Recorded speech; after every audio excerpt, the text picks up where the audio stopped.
So welcome everyone. Our new session today is international data privacy. And for those of you that have joined us for other sessions, we've got over 32 sessions this month. And this is the one I'm most excited about just because of the lineup. So today we are very fortunate that Helen Dixon joined us from Ireland. She is, Lothar, she's the Irish Data Protection Commissioner. I don't think she needs any introduction beyond that. So thank you so much, Helen, for taking your evening to join us this morning. And with us, those that work with Berkeley and BCLT, you all know Lothar Determann. Lothar's been around since 2004 at the university. He's a professor at the Free University of Berlin and a long-term lecturer at UC Berkeley. And of course, his day job is partner at Baker McKenzie. And then for our roundtable discussion at the end, we get the great Paul Schwartz to lead that, professor here at Berkeley, one of the world's leading academics on comparative privacy law. So in terms of lineups, you couldn't do any better than this session. Thank you both for joining us. This piece will be recorded. When we go to the Q&A at the end, we'll turn the recording off, make it an easy, free discussion. Thank you. Thank you so much, Wayne, for the kind introduction. And I'm also super excited that Helen is making time in her evening and busy life to present today, because we want to feature in our topic, international privacy, year in review, particularly the experiences from Europe. The GDPR is considered by many the gold standard of privacy laws, even though it doesn't mention the word privacy even once in these regulations. And what we will explore today with our global overview and then jurisdiction by jurisdiction deep dive on how privacy is protected individually and data processing is regulated in different countries is that there are quite different forces at work. Here in the United States, we've been viewing privacy very much as an individual right, a sphere of dignity that has to be protected against government intrusion or intrusion from others. There are the privacy torts, the constitutional underpinnings are very much revisited right now by the Supreme Court. There's a uniquely leaked draft decision on abortion in Dodds versus Jackson Women's Health Organization that is front and center to the debate in the United States of how privacy should be protected, is protected at the federal level. And by contrast, in Europe, it has been mostly the regulation of data processing activities. And in other countries, it is viewed very much as a trade topic, where the focus is on national security, trying to have data stored locally for better access, law enforcement, intelligence services. All that is thrown in together, often in a data protection or data privacy law. And we want to make sense of this in our lecture today, reviewing international privacy in the last year. As we will find, more and more countries are adopting GDPR-like data processing regulations. Some countries for trade reasons, part of the advocacy process. Other countries because they see this also supporting interests locally or internationally.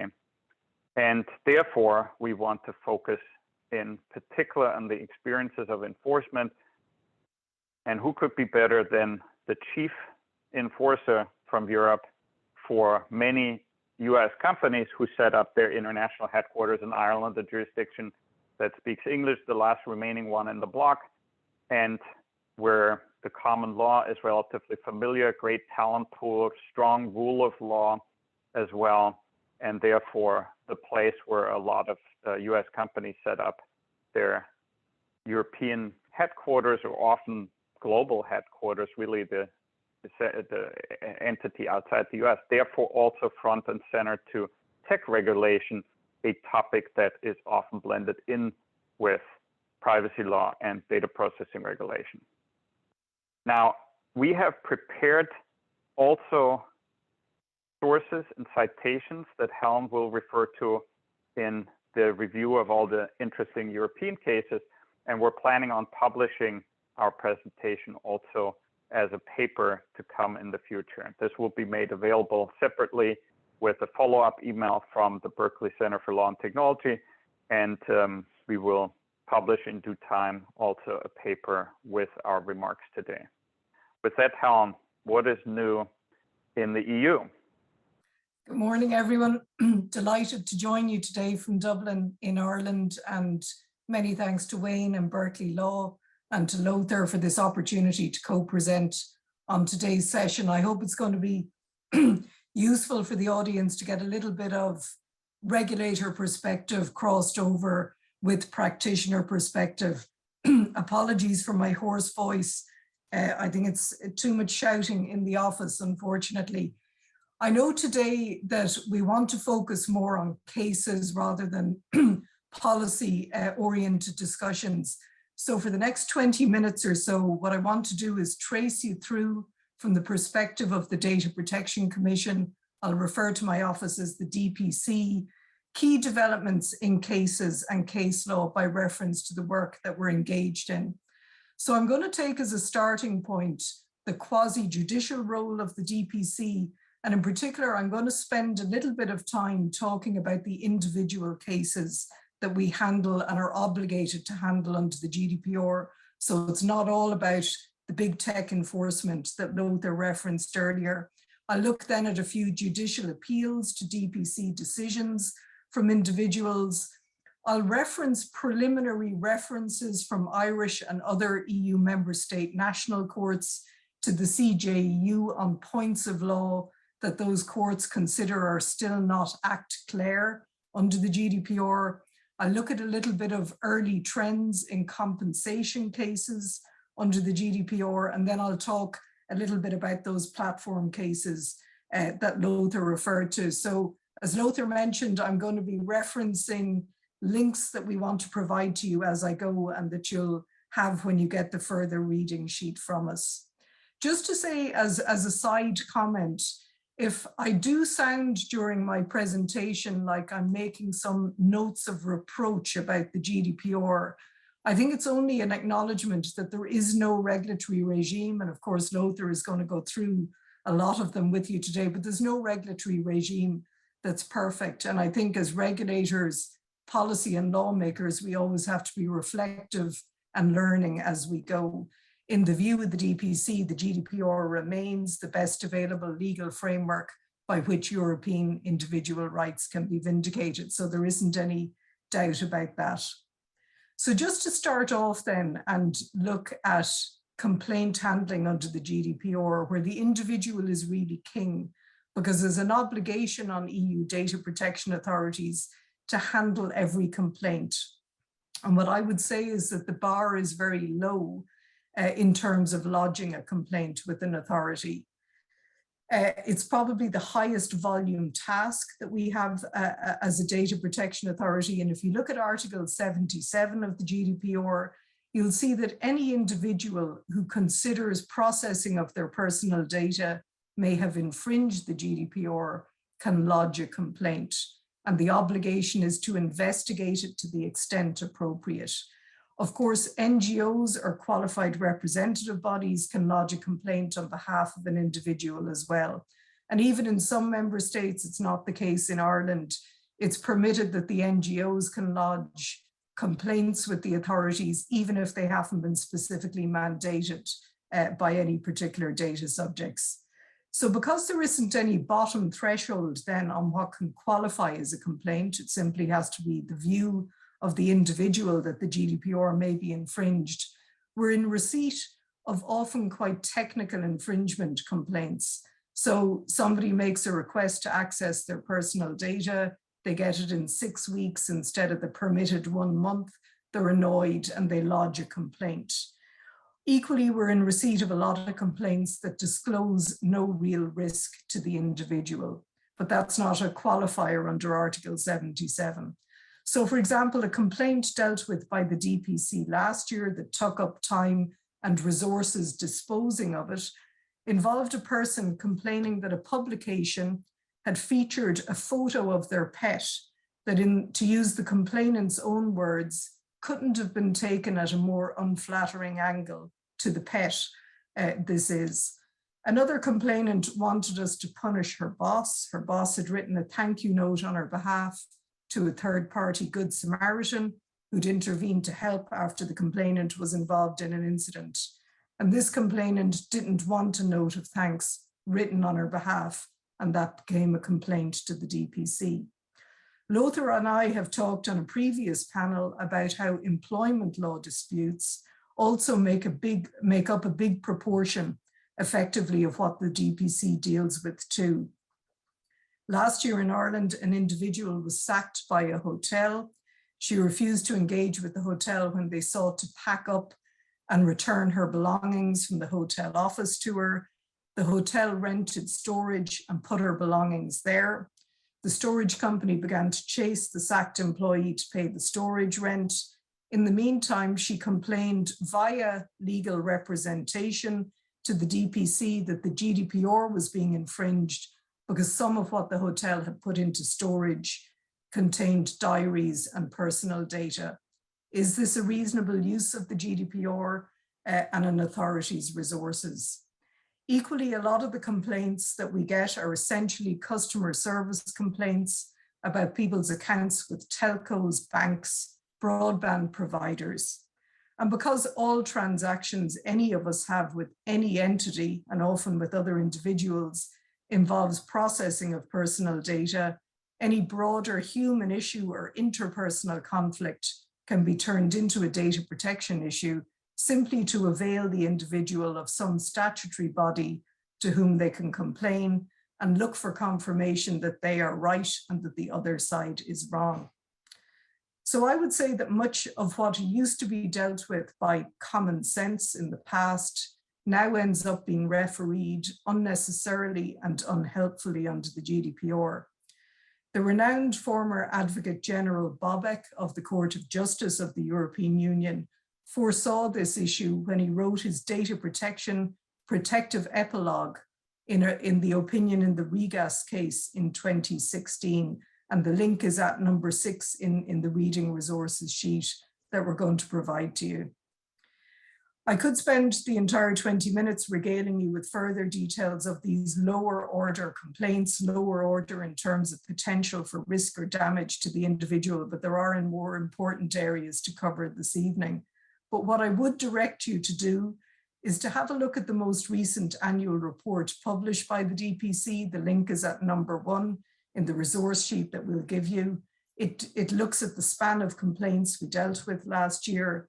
And equally, I've included at number 1 an editorial piece that appeared in the Irish Times in Ireland that appeared to be struck by the span of complaints to be dealt with by an authority under the GDPR. And it's actually precisely because of how wide open the GDPR as a principles-based technology and institutionally neutral law is that the phrase has now been coined of GDPR, the law of everything. And in fact, that aforementioned former Advocate General of the CJEU, Bobek, he called out this very challenge of the law in 2 opinions that he delivered last October, just before he departed the CJEU. And again, on the resource sheet, if you look at number 6, you'll see I've given a case reference number 24520. And in paragraph 63 to 65, Advocate General Bobek calls out the expansionist course that the CJEU has been on in interpreting the GDPR. And he concludes, however, in my view, I suspect that either the court or for that matter, the EU legislature might be obliged to revisit the scope of the GDPR one day. The state of affairs is the natural byproduct of the GDPR's application overreach. I'm quite confident that being ignored as a result of being unreasonable does not in fact serve well or even contribute to the authority or legitimacy of any law, including the GDPR. So strong words from him, and he backed that up in a further opinion last October. It's again quoted at number 6 in the resource sheet. In the interest of time, I'm just going to quote you the first paragraph, but it's worth reading the full introduction that he wrote. In the first paragraph, he says, the GDPR is not a narrow piece of legislation. Its broadly defined scope of application, the effective judicial emptying of any exceptions to it, as well as the definitions-based abstract and in consequence rather sweeping approach to its interpretation, have all contributed to making the reach of the GDPR virtually limitless. Indeed, if approached in this way, it is rather difficult nowadays to find a situation where someone is not processing some personal data somewhere at some stage. And he goes on to lay out the problems of this limitless reach. So as I say, issues that used to be regulated by common sense or primarily by other areas of law like employment law are now being dealt with by the DPC as arbiter in many cases. And we see this also with CCTV and smart bell issues, which make up equally a big proportion of the cases that we deal with. Often issues mixed in to the CCTV cases domestically are issues of trespass, historic disputes about rights of way and lane access, rows about car park spacing rules, harassment between neighbours that the DPC has no remit in. And yet the personal data issues involved in CCTV draw us into these issues. So I think the DPC would probably be with the Advocate General Bobek in terms of a sensible delimiting on the reach of the GDPR, or at least a de minimis threshold for complaints. Lothar, maybe before I move off complaint handling, I wonder if you had any reaction to that challenge of the wide open nature of the GDPR and the low bar in terms of lodging complaints. It is a very important takeaway from our lecture today that the attempt in the GDPR to force authorities become active, and then Article 77(2) of the GDPR tell the authorities they have to get back to every single complaint, was originally intended to put teeth to legislation that existed in Germany since the 70s, slumbered, was never really enforced. There was not much activity and was therefore also not taken very seriously internationally. But with the broad reach and then the dynamic that it's easier for individuals to complain about an authority and take the authority to court, it has clogged up enforcement and been difficult for authorities to really take a policy view and pursue the things that are probably more pressing, just the way this is designed in the GDPR.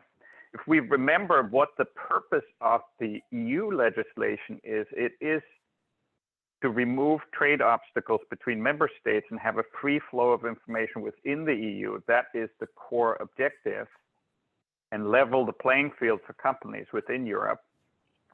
And then at the same time, be more enforced to protect privacy so that national courts don't overrule the European Union on the protection of individual rights. Those are the dynamics here. Then it created this odd outcome that now if somebody makes a complaint about a relatively minor issue, it's easier for them to complain to the authority and then take the authority to court rather than sue the employer or the photographer who photographed a pet in an unflattering way.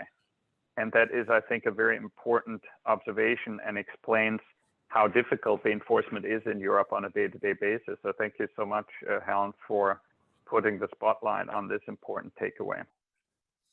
Well, that's interesting that you make the point about challenge to the authorities, because I was going to go on to talk about the fact that even though the DPC is not a full ombudsperson, no EU data protection authority is, we don't award compensation.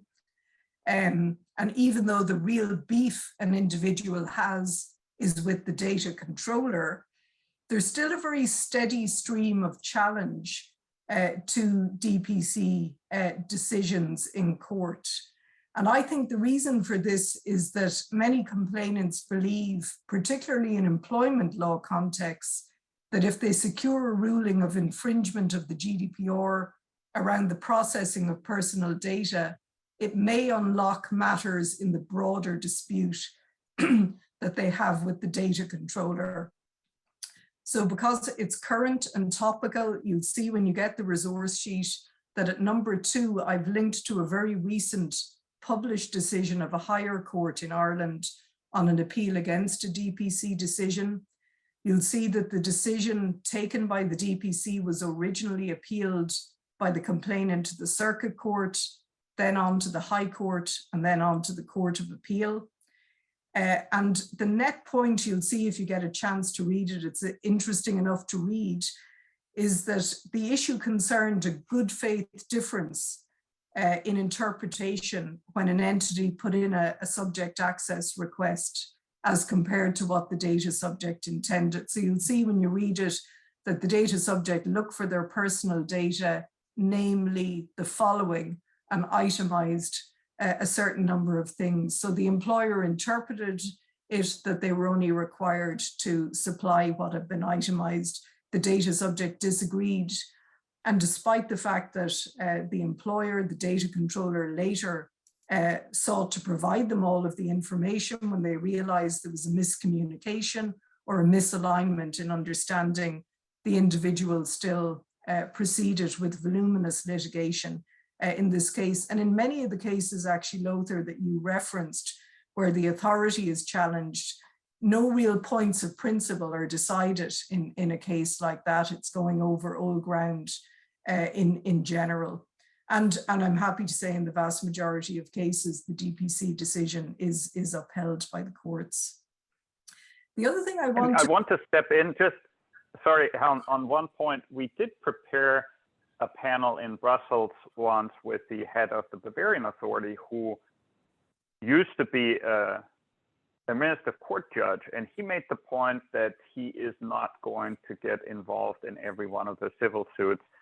And his position is, just like neighbors don't get to call the police on everything, they have to go to a civil court. That's part of balance of power and reins in the executive branch of the government to really focus on law enforcement rather than deal with disputes between private individuals. He made the point that he's not going to go involved in those kinds of disputes, and he just sent out letters telling complainants that they should go and sue the person directly. So he did satisfy his responsibility under the GDPR to answer, but most of his answer were, you deal with the employer, photographer, a lot of dash cam cases in Germany. And so that is taken differently in different jurisdictions.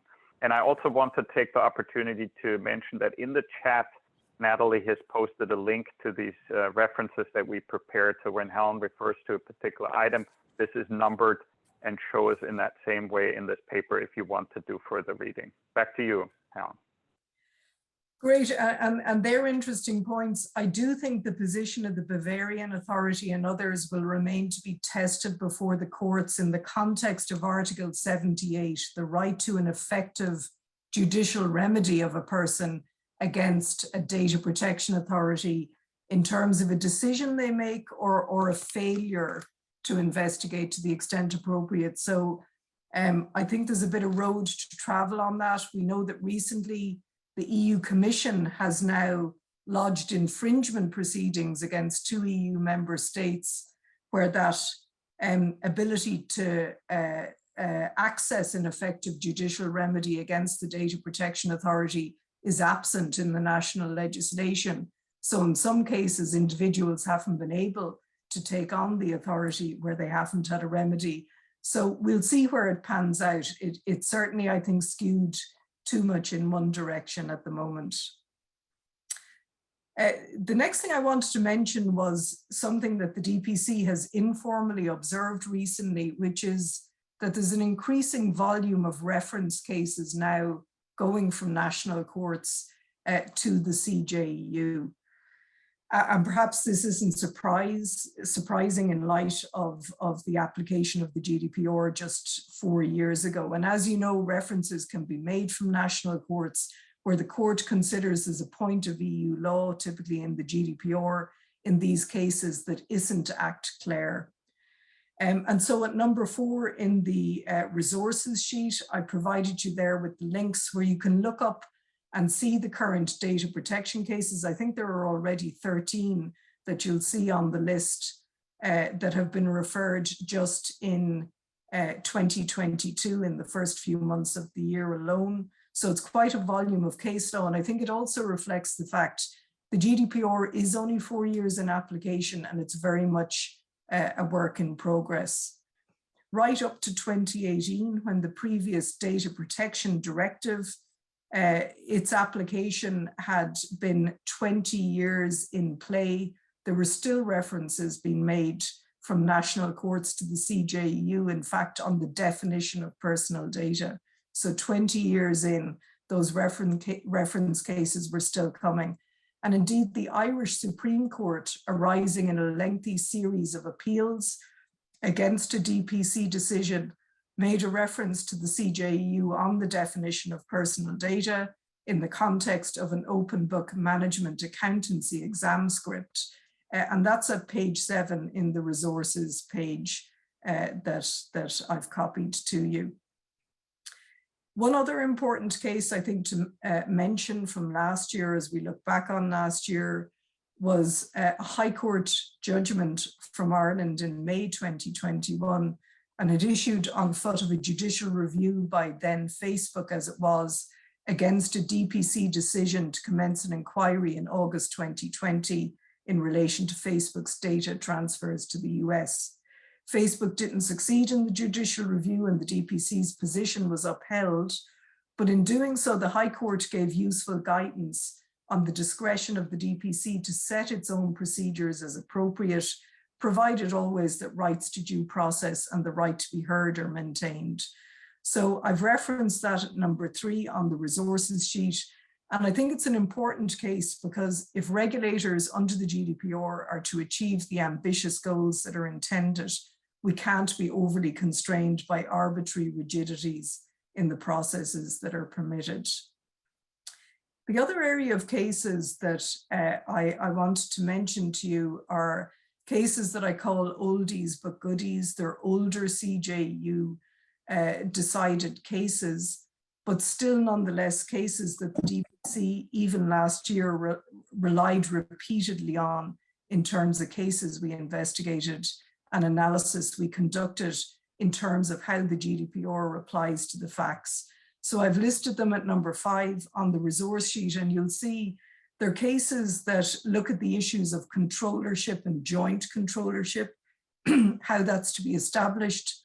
They're the cases that look at the necessity and proportionality tests, the significance of the essence of a fundamental right, and then those cases that look at the definition of personal data. So the very last citation under that number 5 listing in the resource sheet is actually a relatively new CJEU fact sheet on data protection cases.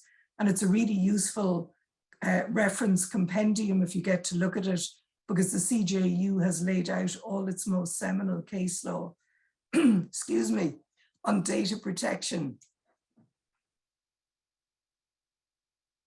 And set it out by theme. I'm not sure I'm going to get through all of this. So moving on then, the private right of action under the GDPR. And I want to talk about Article 82, where individuals can go to court to pursue compensation claims where they consider they've suffered either material or non-material damage arising from an infringement of the GDPR. And of course, you've had very active debates on this subject in the US in the context of bills debated there. So I'll be brief enough in covering this area, in part because actually no compensation cases have yet gone to full hearing in Ireland. We've seen reports of cases that have settled. If the rumors are correct, they've all been relatively lower order cases and the compensation paid out has been very minor in the cases that have settled here. But there is a growing volume of case law that's emerging from other EU member states. And while the job of the court is different in assessing damage to the role of the DPC in establishing whether the GDPR has been technically infringed or not, there's clearly much we can learn from the court's handling of these cases in terms of assessment of risks to rights and proportionate approaches to complaints and enforcement. And I think it's fair to say that what we're seeing as a trend so far from other jurisdictions is the courts are setting a high bar in terms of the thresholds of evidence and damage that plaintiffs must meet. Where those thresholds are met, the awards to date have largely been modest, if any award at all has been made. So I've listed a cross-section of cases for you at number 8 on the resource sheets. But I think it's worth saying, of course, that the jurisprudence in this area definitely has a long way to travel. And you'll see that there are actually 4 reference cases now to the CJEU seeking clarification on aspects of this private right of action. It also struck me when I was looking at the cases that there may be real question marks about the application of this private right of action in EU law. First of all, there's the issue of fragmentation in how the member state courts deal with these cases on both the substantive questions of data protection law and then in terms of how they assess damage and compensation. There's limited mechanism, as you know, for judicial harmonization in this area across the EU. But secondly, from the perspective of a regulator like the DPC, there's the question of the resistance that the existence of this right creates to regulatory enforcement and corrective measures. It seems to be the case that there's little incentive for companies to take their medicine from the DPC when to do so opens them up to potential further liability in terms of private claims for compensation. So it potentially creates a scenario where it's worth it for a company to fight it all the way against the regulator and to slow down and obstruct the conclusion of any enforcement action, because it's not just the enforcement action they're fighting, but the later liability conceding to enforcement that it might create. Maybe I'm commenting far too early in the process, and it's too early to draw conclusions.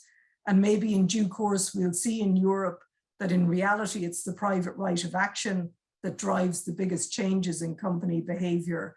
But I certainly wonder how it's panning out at the moment. I don't know, Lothar, if that's an area you have any particular views on. I think that privacy laws should have a right of private action.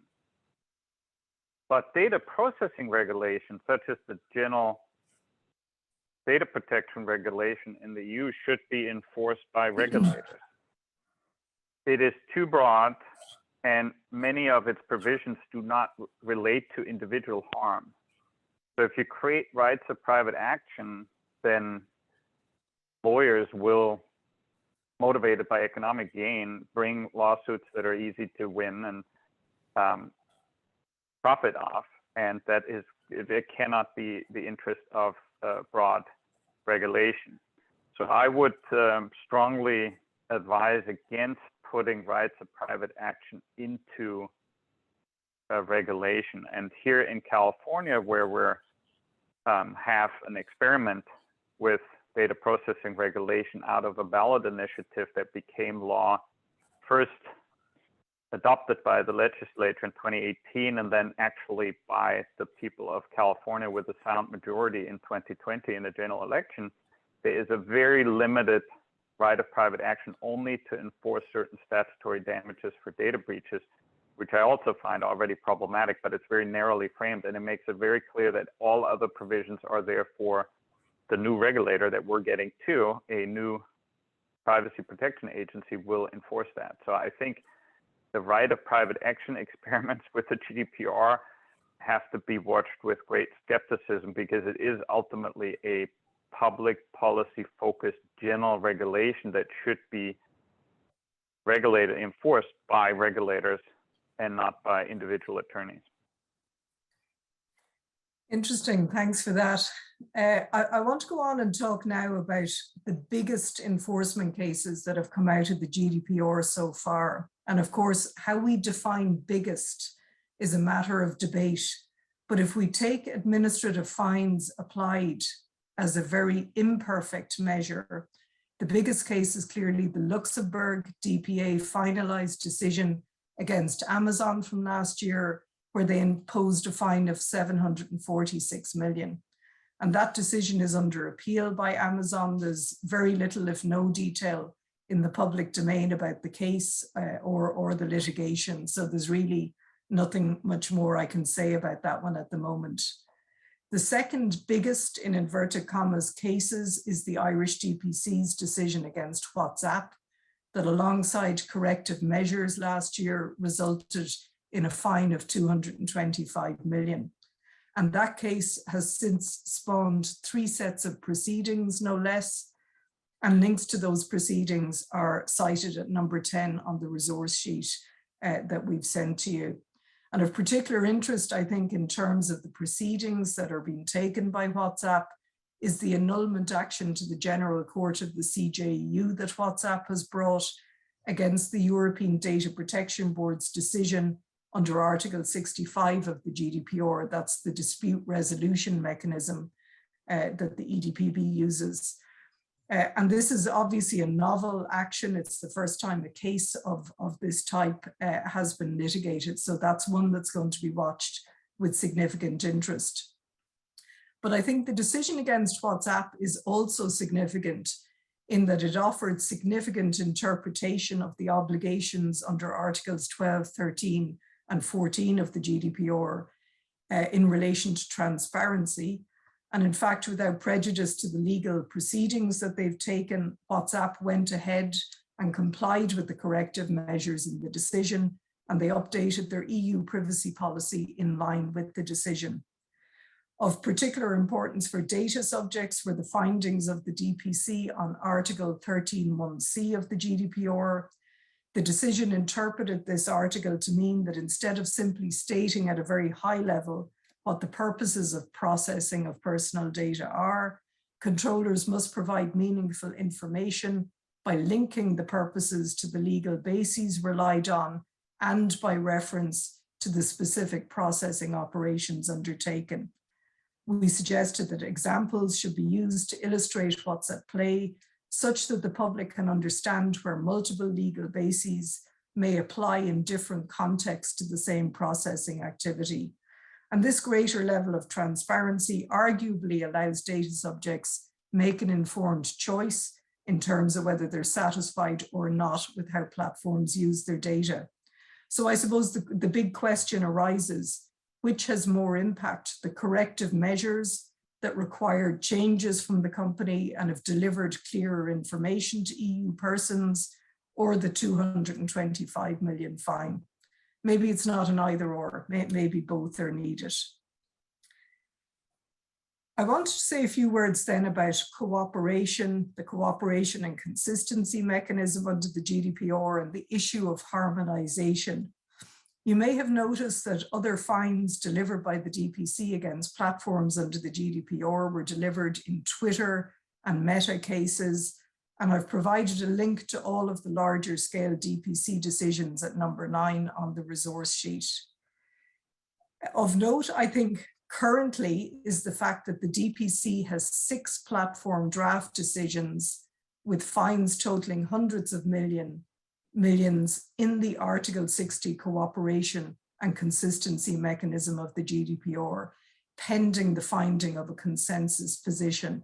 And remember that 48 other supervisory authorities engage in that co-decision-making process under Article 60 of the GDPR, and any of them may object to any element of the draft decision that we conclude. I provided a link in the resource sheet to the DPC's current annual report. If you have a look at the cross-border section in it, I detailed, I'm not sure what the significance of it is, but I detailed in it the authorities that have objected to cases by the end of 2021, objected to DPC cases in Article 60. And you can see that there's an early pattern that Germany and Poland by far are the front runners, given that they have objected to almost every decision that the DPC has put through Article 60. So I think there are interesting debates that remain to be had on what consensus means in a process of this nature. As we speak this evening or this morning in your time, it's likely that the DPC will very imminently be triggering Article 65, the dispute resolution mechanism, on a number of those 6 cases that have now been a number of months with us seeking consensus. And that Article 65 dispute resolution mechanism will be triggered in order to resolve what are sometimes conflicting views, even between the objecting authorities themselves. We're seeing very varying approaches to fining across the authorities. And already in one member state, we've seen their fines cut by almost up to 90% by the courts on appeal by the controller. So I think this reflects again early days of the GDPR and the shakeout that remains to happen as more cases funnel through the courts. Without doubt, the cooperation and consistency mechanism of the GDPR does elongate the enforcement process very significantly. Its aim, of course, is to create harmonization and a level playing field. Given, however, that compensation cases are decided at national level and most case law transpires at national level in terms of statutory appeals in the member states themselves, it means that actually it's only a very small number of cases go through this consistency mechanism. And so I wonder in its current form, whether its pros actually outweigh its cons. Again, Lothar, I don't know if that's a question you have any reflections on as a practitioner, or how you would even approach that question. I have 3 points to make, maybe starting with 2 professorial ones and then the practitioner view. On a policy level, I think this consistency process is absolutely necessary and a good exercise to make sure that the EU remains aligned on what EU should do and how companies should adjust. It's important for the development of European Union law, but also for individual businesses who, if they're not established within the EU, could be randomly sued anywhere and could be sued multiple times. And if there's no consistency and coordination, it would obviously result in unjust outcomes where one company gets sued 8 times and has to pay 8 times without getting any credit for what they paid in Spain and Ireland. So I think on a policy level, this consistency is necessary on so many grounds. I also want to say on a policy level that even if that results in a delay of the final decision, as you noted earlier, many of the impacts that you have are not from fines, but they're from engaging with the companies, telling them your view, making recommendations or demanding changes, and then companies do change. And that has happened for a long period of time. I have always said to clients and also to in my home country, Germany, where a lot of this criticism of Ireland comes, that the Irish authority with its thorough investigations, published audits on some of these large internet companies early on in the days when there were no fines or decisions coming out of the 16 different German authorities, has made a lot more impact than a fine would necessarily have that could be challenged in court and then just take up resources that way. So I think even if the consistency process takes a long time, it will still have a good impact, and I wouldn't be too frustrated. Which leads me to my practitioner observation representing many of the companies that are subject to these fines. I think if these processes take 30 to 40 years, this would not be a major concern, and we would be okay with that. And we live with the fact that in India, justice can take several generations of lawyers going to court on it. And I think the EU should perhaps be inspired by that too. But back to you, Helen. That was more of a tongue-in-cheek practitioner's observation. One hope so, and entirely agree. There does need to be a one-stop shop, and consistency is the correct goal. it's really the form of it, I suppose, I raised a question mark about. I'm almost finished. Before I finish up the last case, I wanted to mention, and for which I've given a link at number 12 on the resource sheet, is the DPC's investigation of Meta's transfers of personal data to the US. I won't trace through the full history of the case, but the current position is that the DPC has an ongoing investigation into Meta's transfers. We've made very significant progress in the investigation once the judicial review Facebook had taken against us concluded in May of last year. We're now at the point of considering submissions from Meta and a number of other interested parties before we finalize a draft decision in this case to go to the Article 60 cooperation and consistency mechanism that I just mentioned earlier. And of course, the current analysis that we're conducting comprehends now the new version of the SCCs that were issued by the EU Commission last year. The issue of transatlantic personal data transfers is a very complex, multifaceted topic on which we could spend the whole day and discuss from many different angles. So I'll park it there for the moment. The very final issue that I wanted to raise in the context of significant cases and activities of EU data protection authorities are those activities that aren't cases per se at all. The DPC tries to lead as far as possible in producing guidance that's going to assist companies in interpreting the GDPR and applying it to their processing activities. And of course, the EDPB engages at a pan-European level as well. The issue of protection of children is foremost in the minds of many parents, policymakers, and regulators.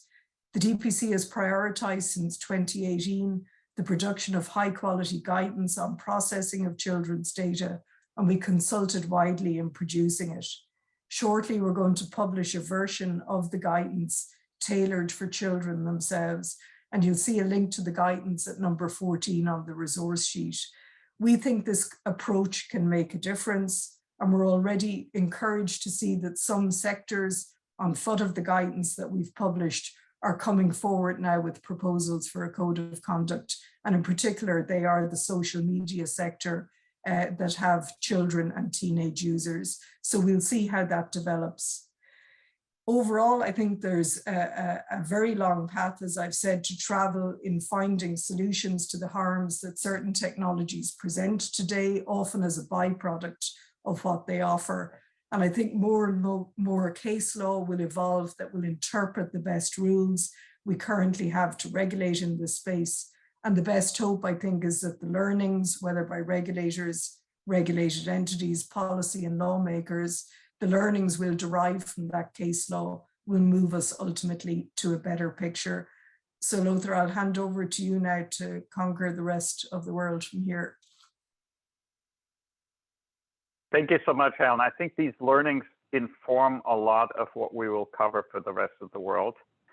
The US was taken out of our jurisdiction, and Paul had covered that last week in depth. One thing that was already mentioned on that series is the status of the EU-US Privacy Shield framework, and that an agreement in principle has been reached, but you and I don't have an update on that. It is ultimately a creation of US law, the Privacy Shield program, which remains active, and now it remains to be seen whether Europe can get around to recognizing it again for a third time. But staying with the European part, the UK has left the European Union with Brexit, but has kept the GDPR in place for now. When we prepared for this, you observed this results in a two-stop shop. So companies are now regulated by one EU entity authority, but also by the UK if they collect information from the United Kingdom and the economies remain intertwined. Question for you, how is the cooperation between the EU and the UK on the enforcement, on the guidance remaining? So I can't really comment on the EU and the UK, but I can comment on Ireland and the UK. So already I've met in Dublin with John Edwards, the new head of the ICO in the UK. We have agreed and already have preparations in train to conclude an MOU between us so that we can effectively cooperate, because now that the UK is separate, it clearly is regulating the same platform entities in respect of UK nationals or UK users as we are for the EU. So it makes sense to, in some senses, pool our resources, pool our intelligence insofar as we can. So I think we intend cooperation to be strong. The UK was a key player at Article 29 and in the grouping of EU data protection authorities in the past. And I think it's a shame to lose any of that. And in addition, going back to the points you made about one-stop shop and harmonization and coherence, the more global regulators can create in terms of coherence and certainty between them, the better it is for regulated entities and the better chance it gives them of complying as well. Well, no better program than the EU-US Privacy Shield or the Safe Harbor in terms of interoperability of regimes, where the US lends a mechanism to have European law enforced by US agencies, the FTC, and administered by the Commerce Department. So hopefully that comes back. And here on the UK, a quick note that the UK Information Commissioner's Office's Age-Appropriate Design Code was adopted by the California legislature.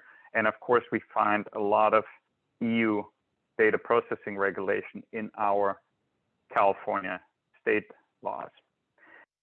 Now, the tour of other countries, Wayne had encouraged us at the beginning that we could eat into the last half hour for Q&A, and we are doing this here as I see how the time has progressed. But we will leave time for Q&A at the end. So I will just provide an overview and make the point that many countries around the world are following the EU, and nobody is following the US sector harm situation specific approach that the US has been taking until recently. State laws are now embracing the comprehensive regulation. Why that is? One is countries that implement EU-like laws could qualify for adequacy, which is a great advantage on trade because it results in a removal of an obstacle, which is what the GDPR was, and its predecessor rules were really tasked to do within the common market in the EU. And so many countries have these adequacy decisions. We have them listed in our resources sheet. And there's also some countries who've adopted GDPR-like laws that probably don't have a chance at adequacy, such as Brazil, Russia, China, with very, very different backgrounds and very different enforcement histories.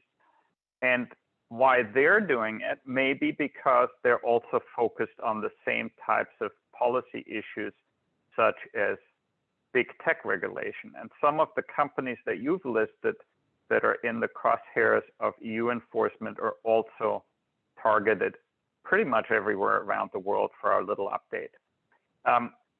Zooming in here on Brazil, 2020, a very close copy of the GDPR was implemented there. The enforcement through the administrative sanctions process with an authority was delayed a little bit due to some local politics, but the consumer protector authorities and courts have already started applying the principle of this law. I'll mention one case here. The National Consumer Secretariat fined a bank for using data without consent in a similar way as we would regulate consumer credit rating agencies here in the United States. So they're to protect really individual privacy through the regulating of large entities and how they use personal data. Probably even more a contrast would be the People's Republic of China. that has viewed data as an important national security topic, a value topic, key to innovation. The People's Republic of China supported tech companies in artificial intelligence development, encouraged them to focus on different areas and amass personal data as necessary. They implemented the social credit system that we've looked at with great skepticism in a jurisdictions where individual privacy is more at the focus of data processing regulation. But even China has now, in November 2021, enacted a law that is very similar to GDPR in many instances and regulates the private sector processing of personal data. The enforcement and how it will be handled remains to be seen. There was one case where a professor complained about a zoo doing facial recognition just to administer the access process that made headlines, and that was protecting individual privacy. But what has gotten even more headlines were actions against large Chinese tech companies that seem to be more concerned about them exporting personal data, storing it in countries outside the reach of the People's Republic, which may conflict with cybersecurity law. And we will see whether that remains the focus, that data regulation isn't so much about individual privacy, but more about national security, supporting innovation, and supporting trade agenda of the People's Republic. In India, an interesting procedural case is that the Supreme Court basically ordered the legislature to pass an omnibus data protection law when India created a Aadhaar system, a national identity card system that was intended to help reach people in underserved areas, but also at the same time prevent misuse and fraud and corruption, and therefore created this national identity card. There was a concern that it would not only be used to serve, but also to monitor and to conduct surveillance on individuals. A former judge complained, and the Supreme Court ordered the legislature to pass a law. A bill has been pending since 2018. I had an opportunity to debate it with the Justice and IT Minister, both resorts in one person. Tech regulation at its finest in India, here even in Palo Alto.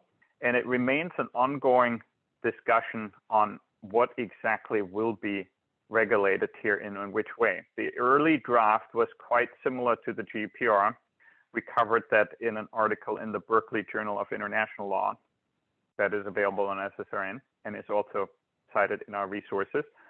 But at the same time, the government tried to secure data residency and a number of other objectives. And so the draft remains work in progress, with India not clearly positioning itself yet on whether this is about just protecting individual privacy or, again, national security, law enforcement, innovation, trade.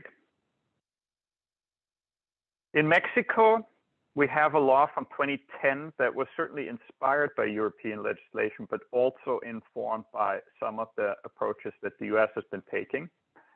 The law hasn't been updated recently. It has been applied.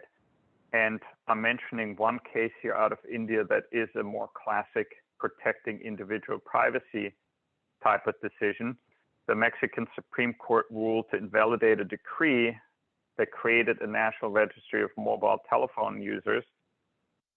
And under this decree, individuals would have had to give biometric information when they purchased SIM cards, fingerprints or iris recognition, and that would have been linked with mobile phone metadata for surveillance purposes. That was struck down on constitutional grounds. Russia, interestingly, mostly in the news these days for the war of aggression against the Ukraine, has enacted a data protection law similar to the European directive in 2006.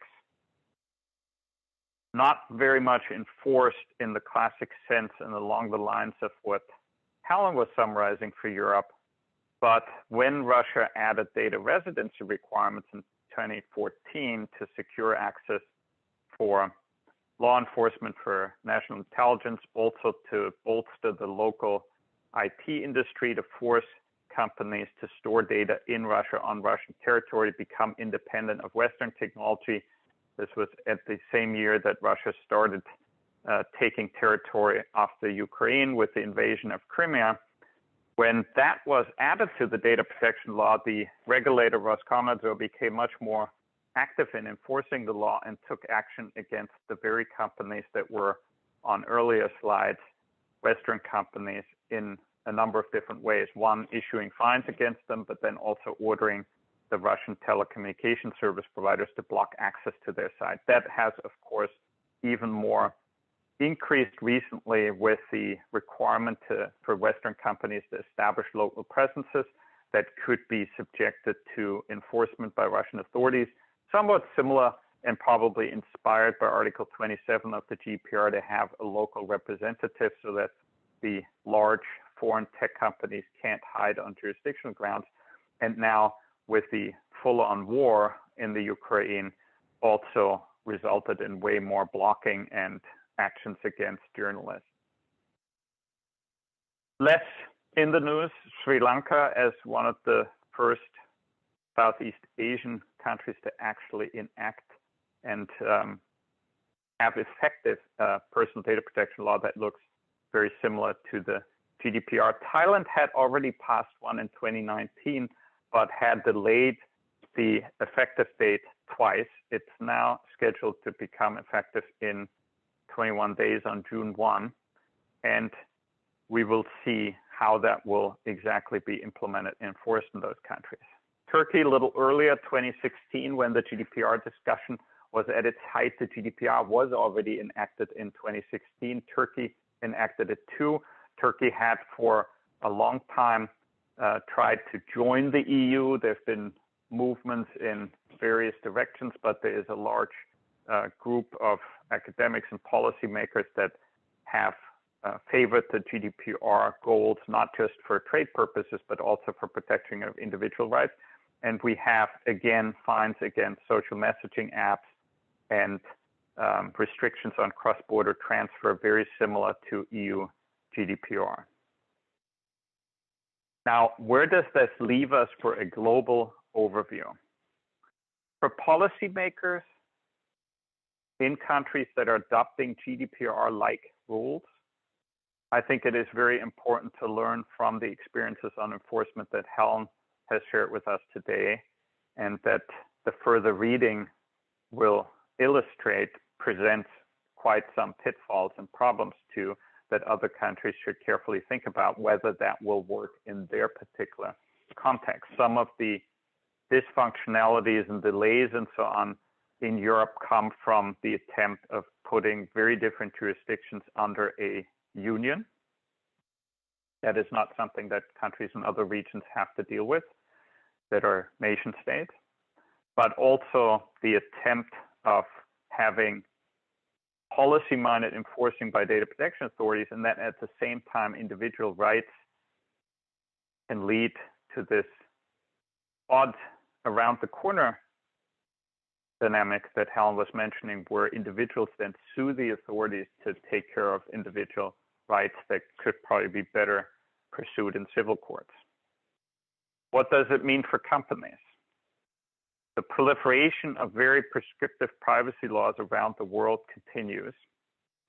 And many of the laws that I had on the slides, and then a few that I didn't, require specific disclosures, different ways how to address the placement of cookies, for example, what should be in a data processing agreement, what kind of security measures have to be implemented in ways that in a few cases actually conflict with each other, but more often make it just very, very complex.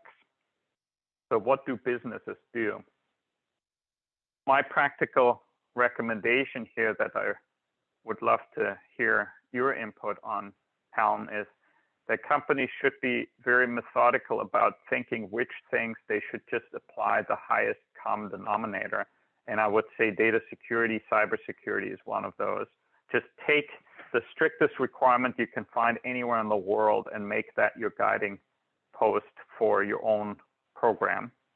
We have to manage scarcity of resources, but the level of attacks, particularly in the pandemic on the cybersecurity, data security side, have reached such highs in every country that you can expect what is today the strictest law in one place will probably be tomorrow middle of the road, and in a few years be a minimum that is required everywhere. At the same time, there are a lot of requirements that are so country specific that I don't think they lend themselves to using this highest common denominator. Some companies still try to update their privacy policy to serve GDPR, the Chinese law, which requires that you list every recipient of data in the privacy policy, not just categories as the GDPR does. And then if you stick in all the state law requirements with very different terminology under California Consumer Privacy Act, you end up at hundreds of pages of privacy policies where courts and data protection authorities already complain today that they're too long and cannot be understood anymore. And my sense and recommendation to clients is have a core privacy notice where you say in a few simple words what your guiding principles are, and then address these very prescriptive regimes like the GDPR in their own terminology, closely linked to what is in the statute. That would be Article 12 to 14. I would even go through exactly the order it is there so that a regulator like a data protection authority in Europe can just check the boxes. Yes, they disclosed this, this, and this. And somebody here at California Consumer Privacy Protection Agency can go through their list and see whether all the requirements 17, 98, 140 of the CCPA are being satisfied. So I envision a core notice then plus supplemental notices. And I don't think sticking it all in one is a good idea. I also don't think that excessive cross-references will serve the consumers, but I think they can be expected to look at two notices, one where the company speaks in their own voice, and then one that addresses all the regulatory specific disclosures. Helen, what do you think about that approach? I certainly agree with you on the highest common denominator approach. And I think a lot of companies, when the GDPR came into application, reflected back to us in their preparations that they were simply changing things globally and meeting the higher standard. So no issue with that. The privacy notices are tricky and of course case dependent. From a GDPR point of view, the information has to be accessible, intelligible, and concise. So having a user search through too many layers, depending on how the global policy and then the EU subset policy are presented, could be problematic in some cases. As you said, having a notice that seeks to serve all global users by creating exceptions a few paragraphs down from some generally applicable provisions earlier on, that doesn't work because then users are confused. And we had that case in point in the WhatsApp case where in respect of US users, there was controller to controller data sharing between WhatsApp and Facebook that did not apply to EU users, but there were two apparently contradictory statements in the policy. So I think it isn't prescriptive on how it happens, but as you said, the challenge is to make it efficient and make it work for everyone, but still be intelligible, concise, and not confusing to users in any given jurisdiction. And of course, just to say something you didn't mention, but we've seen interesting decisions from, for example, the Dutch Data Protection Authority last year, where they fined TikTok for not having a privacy policy in Dutch language. So there are also language considerations that have to come into the presentation aspects as well. I mean, the easy to understand part is a tough one. It features 5 times in the California CCPA regulations, and it says in Article 12 that these policies have to be understandable. But then the GDPR goes on to say, where applicable, the fact that the controller intends to transfer personal data to a third country in the existence or absence of an adequacy decision by the Commission, that kind of stuff put in a global privacy notice means nothing to an American, a Brazilian, or a Russian.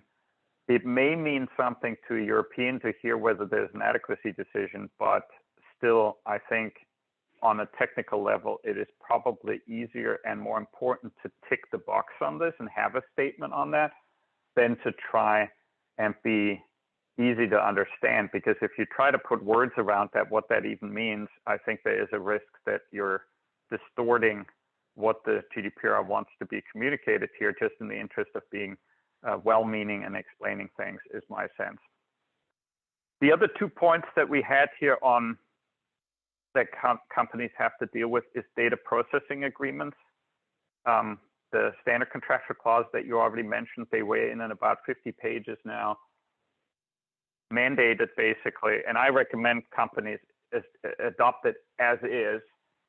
Sometimes clients try to make it shorter or simpler, and I say that actually creates more work because everybody knows that this is the European standard. It works for the entire EU with a special addendum also for Switzerland and the UK. Brazil will probably accept it. Argentina already said they did. So this is a document everybody knows basically what's in there, whether you like it or not. And so I would say adopt it as it is written in the official journal. Don't even try to change the font size to confuse people. At the same time, you would have to add additional clauses for other jurisdictions. And then the last point is on cookie notices that we have here.